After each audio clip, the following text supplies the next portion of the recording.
Bon, je parlais tout seul. Donc, merci tout le monde. Il est déjà 14h32. Merci d'être présent aujourd'hui. On vous a convoqué. En fait, il va y avoir Dr Bonnie Vigé, qui est directeur régional de la santé publique Gaspésie-de-la-Madeleine, et Madame Connie Jacques, qui est PDGA, donc présidente directrice générale adjointe du CIS de la Gaspésie, qui va prendre la parole. Puis, comme à l'habitude, il va y avoir, ça va être suivi d'une période de questions. Je vais nommer le loi d'apparition à mon écran. Donc, merci. Sans plus tarder, je vais passer la parole à Dr Bonnie Vigé.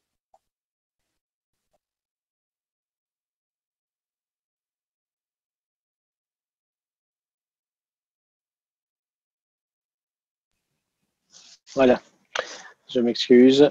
Bonjour tout le monde, j'espère que vous allez bien.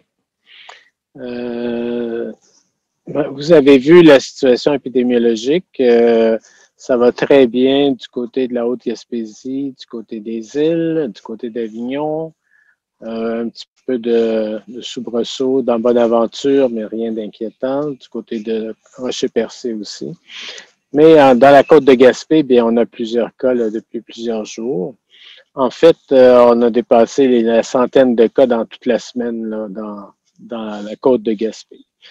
La moitié de ces cas-là sont dus à l'éclosion qu'on a eue dans la RPA, le manoir, Saint-Augustin. Et l'autre moitié, quand même, est dans la communauté. Alors, dans la communauté, ben, on a eu des cas qui ont causé plusieurs fermetures de classes dans des écoles.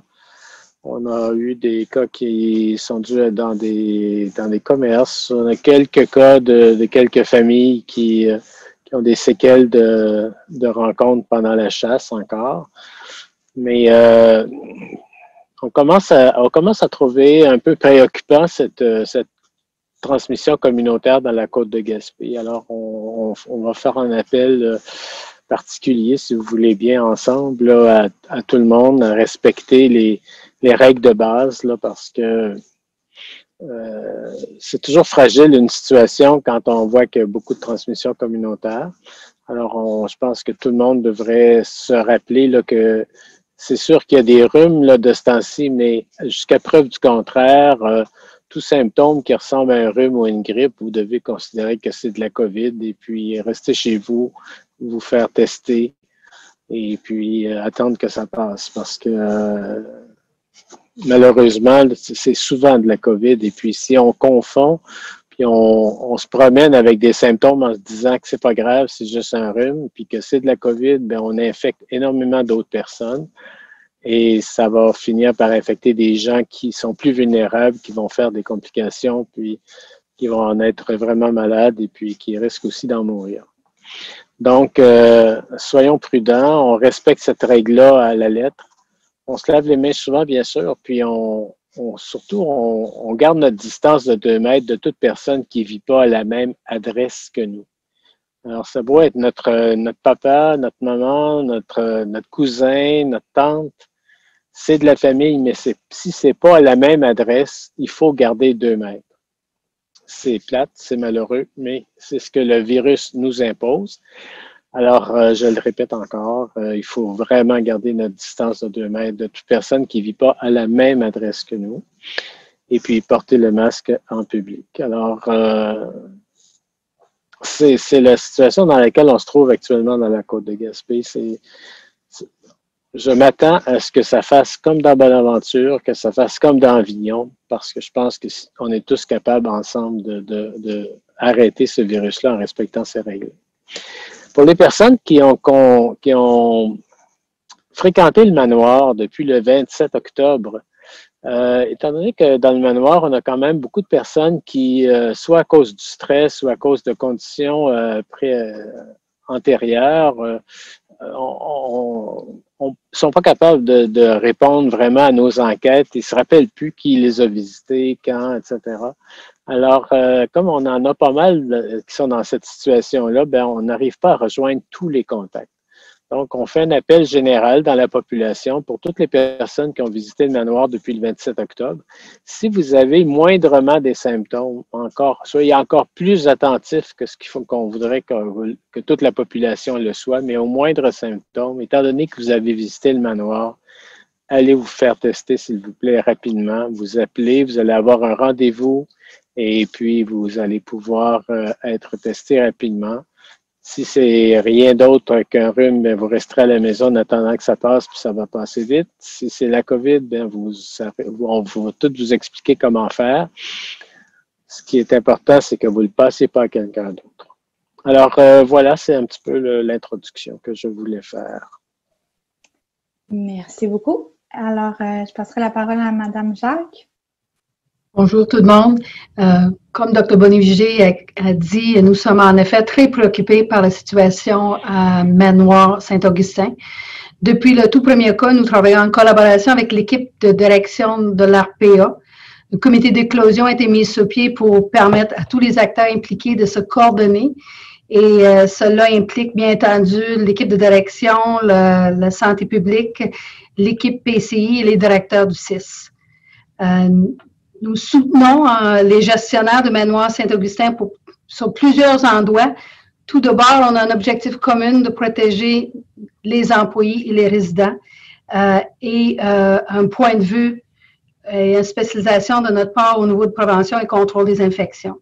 En effet, un gestionnaire de notre établissement est sur place avec une personne qui fait les audits afin de veiller que toutes les mesures et les bonnes pratiques soient appliquées.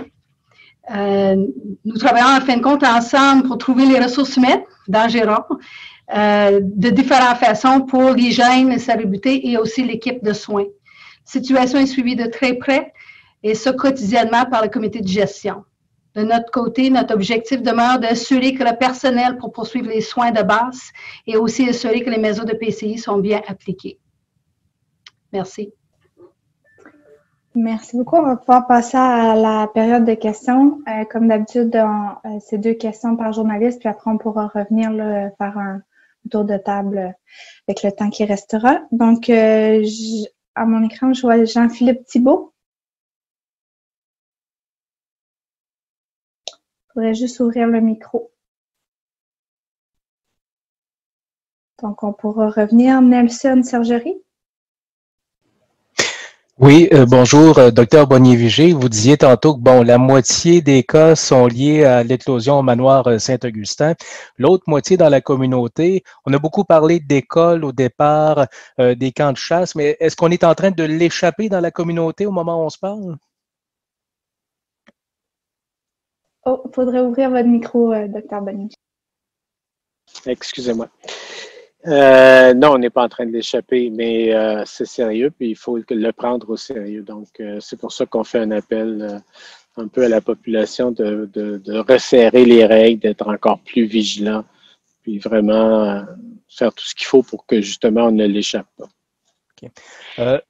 Ça fait un peu plus d'une semaine qu'on a passé la fête de l'Halloween où vous avez fait des recommandations importantes là, de rester entre jeunes. Est-ce que, à votre connaissance, il y a eu des rassemblements ou qui pourraient peut-être expliquer quelques cas qu'on vit présentement?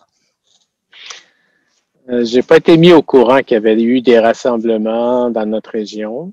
Il y en a peut-être eu, mais je ne suis pas vraiment au courant. Je sais qu'il y en a eu ailleurs, mais pas. Je ne sais pas. Merci. TVCGR. Ou télécommunautaire, je pensais que c'était ça, là, mais peut-être que je me trompe aussi. On va pouvoir revenir. Télésoleil. Oui, bonjour, docteur. Oui. Oui, bonjour. La question est pour le docteur Boniviger. Bonjour, monsieur Boniviger. En fait, vous parlez de transmission communautaire. Je ne sais pas si on a des chiffres pour la Gaspésie, mais la semaine dernière, le gouvernement du Québec a sorti des chiffres sur le lieu de contamination. Puis on apprenait que plus de la moitié des contaminations sont en milieu de travail. Je sais que là, on parle de transmission communautaire, mais pensez-vous que les directives sur les rassemblements sociaux qui sont assez strictes, est-ce que c'est réaliste de demander ça aux gens alors qu'on sait qu'il y a beaucoup de transmission en milieu de travail puis qu'on laisse énormément de lieux de travail ouverts, puis surtout avec les fêtes qui s'en viennent, est-ce que c'est réaliste de s'attendre à ce que les gens ne se rassemblent pas pour le temps des fêtes et se déplacent aussi pour venir en Gaspésie dans leur famille? Ben, ce qui est certain, c'est que le virus est là. Alors, est-ce que c'est réaliste ou pas? Je pense que les gens doivent comprendre, nous devons comprendre là, que on a vu une situation particulière et inhabituelle et on ne peut pas simplement agir comme si le virus n'existait pas. Alors, oui, c'est difficile, oui, c'est pas drôle, mais en même temps, on ne peut pas faire comme si on vivait dans une autre réalité. On ne peut pas nier la réalité. Donc, c'est vrai, il faut éviter les rassemblements. Les milieux de travail ils sont organisés pour justement éviter la propagation. Il est vrai qu'il y en a quand même, mais il n'y en a pas, en tout cas chez nous en Gaspésie, c'est certainement pas la majeure. C'est clair que Noël, ça sera pas pareil comme les autres Noëls. Mais il va y en avoir d'autres Noël. Puis si on veut qu'il y en ait d'autres, avec plaisir, parce que on n'aura pas perdu des proches qui auraient été malades, ben il faut les protéger. Alors, si on veut passer d'autres Noëls agréables avec nos personnes âgées, ben il faut les protéger, ces personnes-là, puis cette année, faire les sacrifices nécessaires pour que ça se réalise. Merci. Mon autre question, en fait, ça concerne plus spécifiquement la Haute-Gaspésie. Toutes les autres MRC en Gaspésie ont connu des éclosions importantes là, à tour de rôle. Est-ce que vous avez une explication sur pourquoi en Haute-Gaspésie, on n'a pas davantage de cas? Non, on n'a pas vraiment d'explication, sinon le comportement même du virus. Vous vous en êtes aperçu. C'est un virus qui a un comportement un peu aléatoire. Il n'a pas touché tout le monde en même temps de la même façon. Il a un comportement aussi très explosif, c'est-à-dire que très souvent, il va y avoir des gens malades, mais ça s'arrête là, puis tout d'un coup, on a quelques personnes qui déclenchent une véritable éclosion importante là, dans un milieu ou un autre. Alors, ce qu'on peut dire, c'est que la combinaison du respect des règles et d'avoir un peu de chance permet d'avoir une MRC qui n'a pas été touchée, même si elle est entourée d'autres qui l'ont été. Il n'y a pas d'explication facile, évidente, sinon que de comprendre que ce virus-là, partout dans le monde, agit un peu de la même façon, de façon un peu imprévisible et aléatoire. Alors, ça justifie de continuer à respecter les règles parce qu'on ne sait jamais quand est-ce que ça peut arriver. C'est pas parce que c'est pas arrivé que ça n'arrivera pas. C'est pas parce que c'est arrivé que ça va revenir. Alors, il y a comme cette vigie, cette alerte, cette mise en alerte-là qu'on doit avoir continuellement pour battre ce virus-là. Merci. Télé-Soleil. Merci, je viens de poser mes questions. Merci. Vous apparaissez 2 fois, c'est bon. Simon Gamache-Fortin. Ma question pour Dr Bonnier-Vigé au manoir Saint-Augustin là, à Gaspé, on a vu quand même là, une propagation quand même importante en très peu de jours entre les résidents. Qu'est-ce qui explique cette situation-là? Est-ce qu'on a, on a identifié pourquoi le virus s'est propagé aussi rapidement entre les résidents? Il y a plusieurs facteurs. Il y a celui que je viens d'expliquer, que ce virus-là est imprévisible, que parfois, sans qu'on soit capable d'expliquer, il explose littéralement. L'autre chose, c'est qu'on est dans un milieu de gens déjà fragilisés, puis dont plusieurs ont peut-être des problèmes cognitifs. Donc, les règles ne sont pas nécessairement faciles à suivre par des gens qui sont en pleine forme. Alors déjà, si elles sont un peu fragilisées, c'est plus difficile. Il y a clairement une partie de la résidence où on a des gens qui ont des maladies cognitives sévères. Alors, en mettant tout ça ensemble, en mettant aussi le cas que c'est une RPA et non pas un CHSLD avec tous les règles et les services qu'on retrouve maintenant dans nos CHSLD, ça complique encore la gestion de l'éclosion. Alors, c'est un petit peu tout ça mis ensemble. Merci beaucoup. Merci, Louis-Philippe. Arsenault. Oui, mais qu'est-ce qu'on peut faire avec les gens qui ont des problèmes cognitifs? On ne peut pas barrer leur porte de leur résidence, pas qu'ils paniquent. Qu'est-ce qu'on fait dans ce temps-là pour prévenir que les résidents paniquent, bien sûr, mais en même temps prévenir la propagation? C'est une excellente question que je repasserai peut-être à Mme Connijac, qui est spécialiste de la chose. Oui, tout à fait. C'est Dr. Bonivigé. En fin de compte, on travaille avec un concept de bulle, un peu comme dans une école. Les gens qui ont des déficits cognitifs qui sont dans une même mini-bulle pour qu'on soit en mesure, lorsqu'il y a une éclosion, de le plus possible éviter les risques de contamination. On a aussi toutes sortes d'autres mesures en PCI lorsqu'on a une contamination, c'est-à-dire on augmente l'hygiène, salubrité, on s'assure que les gens qui ont la possibilité de rester dans leur chambre sont dans leur chambre. On arrête les visites, on arrête des gens qui viennent de l'externe, en fin de compte, qui pourraient être des vecteurs de transmission. On s'assure, en fin de compte, des mesures que tout le monde connaît, du PCI très strict, c'est-à-dire le lavage des mains, le portage des masques, porter, en fin de compte, tout ce qui s'appelle l'IPI, l'équipement de protection individuelle, pour, en fin de compte, s'assurer qu'on contrôle la situation le plus rapidement possible. Mais comme Dr. Bonivigé dit souvent, quand on a un premier cas, ben, les gens qui ont été en contact avec ces personnes-là l'étaient pour les derniers 14 jours. Fait que c'est pour ça qu'on voit, en fin de compte, tout d'un coup, non pas un cas, mais plusieurs cas.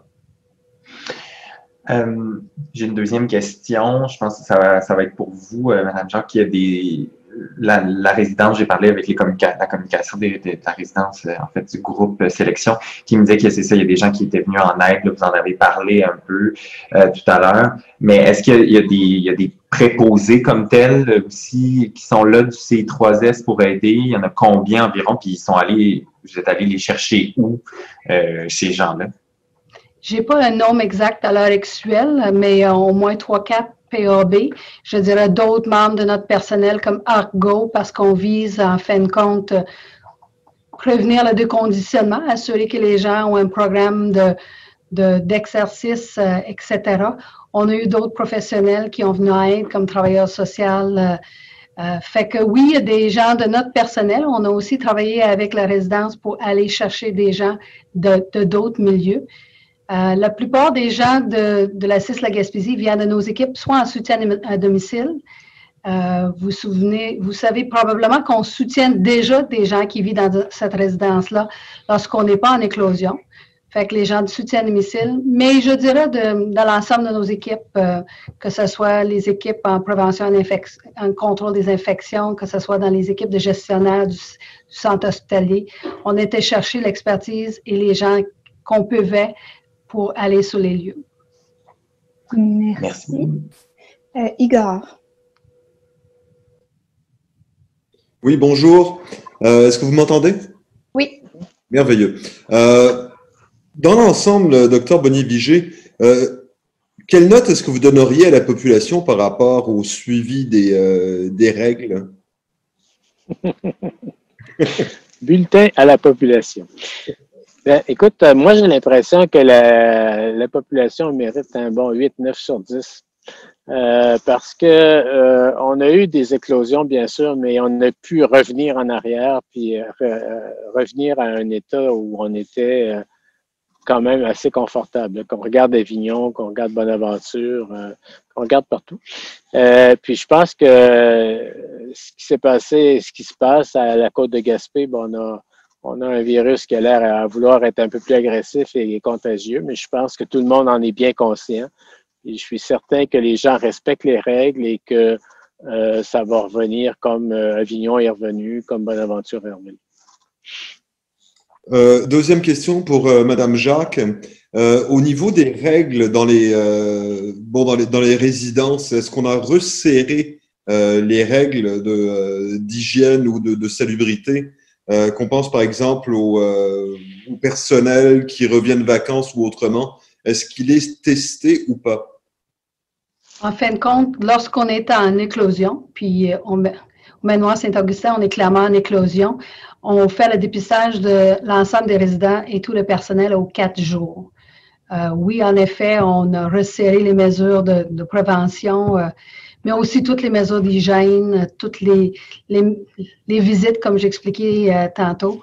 Oui, on est dans une gestion de l'éclosion et l'objectif, c'est de prendre le contrôle le plus qu'on peut d'un virus qui est pas nécessairement évident pour s'assurer que les gens qui ne sont pas contaminés demeurent en fin de compte en bon état et pas contaminés. Fait que il y a un ensemble de mesures mises en place à l'heure actuelle. Excusez-moi, est-ce qu'il en est de même pour Monseigneur Ross?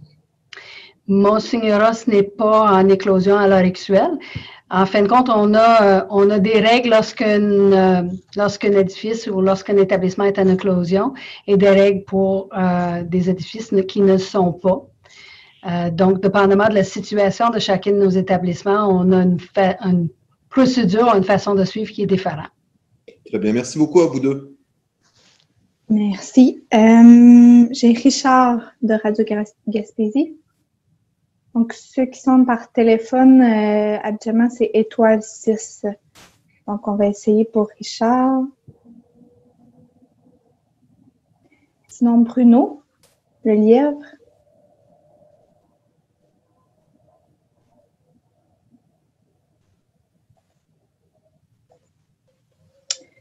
Puis, j'ai Gilles Gagné.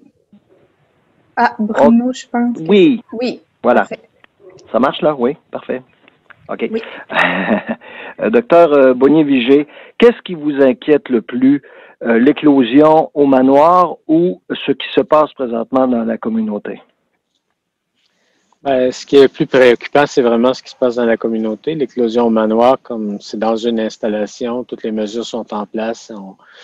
On suit la situation beaucoup plus facilement, malgré les difficultés d'enquête à cause de la clientèle. Mais dans la communauté, c'est préoccupant parce que effectivement, si pour une raison ou pour une autre, soit que le virus est vraiment contagieux, puis les gens respectent moins bien les règles, on peut l'échapper, ça peut exploser, puis ça peut nous amener ailleurs où on ne veut pas aller. Alors oui, c'est vraiment dans la communauté qu'on est en train de travailler le plus. Comme je le disais, ou je ne sais pas si je l'ai dit, mais on a une organisatrice communautaire et une agente de promotion de la santé qui travaillent actuellement avec la municipalité pour essayer de trouver, à adapter les recettes qu'on a développées dans Bonaventure puis les appliquer ici dans Côte-de-Gaspé.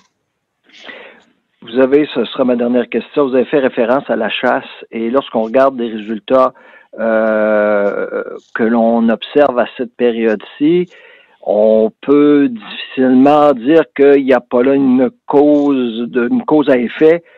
Et on nous dit que dans le secteur Rivière-au-Nord, c'est particulièrement aussi problématique. Est-ce que vous êtes en mesure de confirmer ça? Oui, tous les soirs, on a une petite réunion, puis on étudie les cas de la journée. Puis malheureusement, depuis la fin de la chasse, on a toujours au moins une ou deux familles qu'on relie à la chasse. Alors, c'est beaucoup moins que ce que j'anticipais, parce qu'on se rappellera quand même qu'on était dans les dizaines de milliers de personnes qui étaient à la chasse. Mais